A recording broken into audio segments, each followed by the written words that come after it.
ನಮ್ಮ ಇದ್ರಿಗೆ ಬಂದು ಆಸೆ ವ್ಯಕ್ತಪಡಿಸ್ತಾ ಇದಾರೆ ಸರ್. ನಾವು ಅದನ್ನ ನೀವು ತೋರಿಸಿದ್ರಿ ಮತ್ತೆ ಅಲ್ಲಿ ಬರ್ದಲ್ಲಿ ನಂಬರ್ನ ಕ್ಯೂದಾಗಿರ್ತಾರ ಅವರು.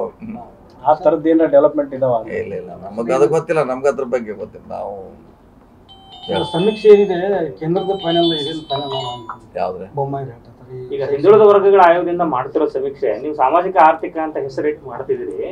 ಸೆಂಟ್ರಲ್ನವ್ರು ಒಂದು ಗಣತಿ ಮಾಡ್ತಿದ್ದಾರೆ, ಅದ್ರ ಜೊತೆ ಜಾತಿ ಗಣಿತನೂ ಆಗುತ್ತೆ, ಅದೇ ಅಧಿಕೃತ ಸೆನ್ಸಸ್ ಆಗುತ್ತೆ. ಇದು ಸುಮ್ಮನೆ ಒಂದು ತೇಪೆ ಹಚ್ಚೋ ಕೆಲಸ ಸಿದ್ದರಾಮಯ್ಯನವ್ರದ್ದು. ಮತ್ತೆ ಆರೋಪದಿಂದ ಮುಕ್ತವಾಗಬೇಕು ಅನ್ನೋ ಕಾರಣಕ್ಕೆ ಈ ರೀತಿ ಮಾಡ್ತಿದ್ದಾರೆ ಅಂತ, ಅದು ಅನ್ಸೈಂಟಿಫಿಕಲಿ ಮಾಡ್ತಿದ್ದಾರೆ ಸರ್. ಕೆಲವು ಕಡೆ ಎಲ್ಲ ಸ್ಟಿಕ್ಕರ್ ಹಚ್ಬಿಟ್ಟು ಸುಮ್ಮನೆ ಕಾಲ್ ಬೀಳ್ತಾ ಇದ್ದಾರೆ, ಆ ರೀತಿನೂ ಆಗ್ತಾ ಇದೆ.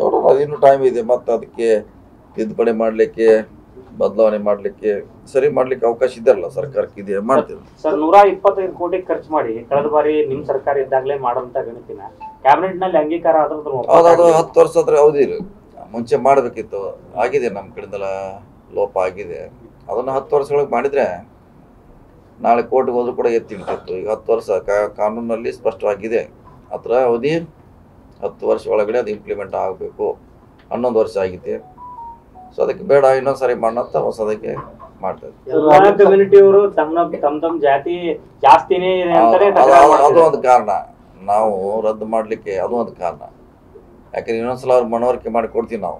ನಿಮ್ ಮುಂದೆ ಬಂದು ನಿಂತು ಬರ್ಸ್ರಿ, ನಿಮ್ಗೆ ಯಾವ ಜಾತಿ ಬರಬೇಕು, ಉಪಜಾತಿ ಬರೀಬೇಕು, ಏನು ಬರೀಬೇಕು ಸರಿಯಾಗಿ ಬರ್ಸಿ ಅಂತ ಸರ್ಕಾರ ಕೂಡ ಅದಕ್ಕೆ ಒಂದು ಸ್ಪಷ್ಟೀಕರಣ ಕೊಡ್ತಾ ಇದೆ. ಸರ್ ರಾಮ್ಲು ಸರ್, ಇವಾಗ ನಿನ್ನೆ ಜಾತಿ ಆರ್ಥಿಕ ಮತ್ತು ಸಾಮಾಜಿಕ ಜನಗಣತಿಯಿಂದ ಮಾಡಿದ್ಮೇಲೆ BPL ಕಾರ್ಡ್ ರದ್ದಾಗ್ತಾವ ನಿಮ್ಮ ಅಂತ ಒಂದು ಹೇಳಿಕೆ ಕೊಟ್ಟಿದ್ದಾರೆ ಸರ್, ಏನಂತೀರಿ ಸರ್? ನೋಡಿ, ಯಾರಿದ್ರೆ ಸಿಕ್ಕೇ ಸಿಗ್ತಾವ. ಅವ್ರು ಅದಕ್ಕೆ ಸಮರ್ಥರಿದ್ರೆ ಯಾರಿದ್ರೆ ಸಿಕ್ಕೇ ಸಿಗ್ತಾವೆ. ಯಾರು ಕ್ಯಾನ್ಸಲ್ ಮಾಡ್ಲಿಕ್ಕೆ ಆಗೋಲ್ಲ. ಇಲ್ಲ ತಪ್ಪಾಗಿ ಸುಳ್ಳು ಹೇಳಿತು ಅಂದ್ರೆ ಖಂಡಿತ ಕ್ಯಾನ್ಸಲ್ ಆಗಿ ಆಗ್ತದೆ. ಸರ್, ಕಾಂಗ್ರೆಸ್ನವರು ಮುಸ್ಲಿಂ ಮೂಲಕ್ಕೆ ರಾಜಕಾರಣ ಮಾಡ್ತಾರೆ, ಮಿತಿ ಮೀರಿ ಬಿಟ್ಟಿದೆ ಅವ್ರದ್ದು ಅಂತ ಹೇಳ್ತಾರೆ. ಮಿತಿ ಮೀರನಕ್ಕೆ ಇನ್ನು ಅವರು ಗುಡಿಸ್ಲಲ್ಲೇ ಅದಾರ. ಇನ್ನು ಅವಕ್ಕೂ ಕುಡಿಲಿಕ್ಕೆ ಇಲ್ಲ, ಅವ್ರು ಟಾಯ್ಲೆಟ್ ಇಲ್ಲ. ಅವ್ರದ್ದು ಏನಂತದೇನ ಭಾಳ ದೊಡ್ಡದಾಗಿ ಏನು ಅವ್ರಿಗೇನು ಅಂತದೇನ ಮಾಡಿಲ್ಲ. ಹೇಳ್ತಾರ, ಆರೋಪ ಮಾಡ್ತಾರೆ. ಅಪರಾಧಿಕ ಕೃತ್ಯಗಳಲ್ಲೂ ಕೂಡ ಸಮರ್ಥನೆ ಮಾಡ್ಕೊಳ್ಳುವಂತ ಅಂತಾರ ಮಾಡಕ್ ಯಾರು ಒಪ್ಪಲ್ಲ, ನಾವು ಒಪ್ಪಲ್ಲ, ಯಾರು ಸರ್ಕಾರ ಏನು ಸಮರ್ಥನೆ ಮಾಡೋಲ್ಲ. ಅವ್ರ ಮೇಲೆ ಕೇಸ್ ಹಾಕ್ತಾರ, ಅರೆಸ್ಟ್ ಮಾಡ್ತಾರ.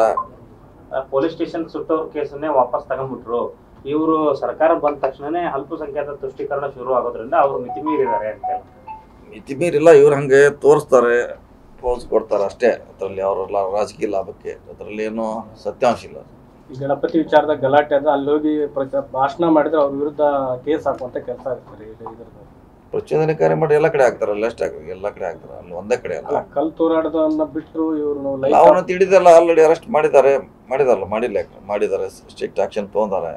ಮತ್ತೆ ಯಾರು ಹೋಗಿ ಎಲ್ಲಾರು ಹೋಗಿ ಆ ರೀತಿ ಭಾಷಣ ಮಾಡಿದ್ರೆ ಅದು ಕಾನೂನಲ್ಲಿ ಅವಕಾಶ ಇದೆ, ಹಾಕಿರ್ತಾರೆ ಅಷ್ಟೇ. ಅಲ್ಲ, ಹಿಂದೂಗಳನ್ನು ಹತ್ತಿಕ್ಕುವಂತ ಕೆಲಸ ಆಗ್ತಿಲ್ಲ. ಅದಕ್ಕೆಲ್ಲ ನಮ್ಮ ಕಡೆ ಉತ್ತರಲ್ಲಿ ನೀವು ಆ ಥರ ಕೇಳ್ಕೊತಾರೆ. ನೀವು ಅವ್ರು ಹೇಳಿದ್ನೆಲ್ಲ ನಾವು ಅವರೆಲ್ಲ ದಿವಸ ಕೇಳ್ತಾರೆ, ಒಂದು 20 ಮಂದಿ ಹೇಳ್ತಾರೆ. ಡೆಲ್ಲಿಯಿಂದ ಅವ್ರಿಗೆ ಮೆಸೇಜ್ ಬರುತ್ತೆ, ಬೆಂಗಳೂರಿಂದ ಹಾವೇರಿಗೆ ಬರ್ತೈತೆ, ಹಾವೇರಿಯಿಂದ ಹಳ್ಳಿಗೆ ಹೋಗ್ತೈತೆ. ಅವರೆಲ್ಲ ಏನೋ ಒಂದು ಇಟ್ಕೊಂಡು ಕೂತಿರ್ತಾರೆ ಅಜೆಂಡಾ. ಅದಕ್ಕೆಲ್ಲ ನಾವು ಉತ್ತರ ಕೊಡ್ಲಿಕ್ಕೆ ಆಗೋಲ್ಲ. ಇಷ್ಟು ಹೇಳಿದ್ದು ಸಾಕು.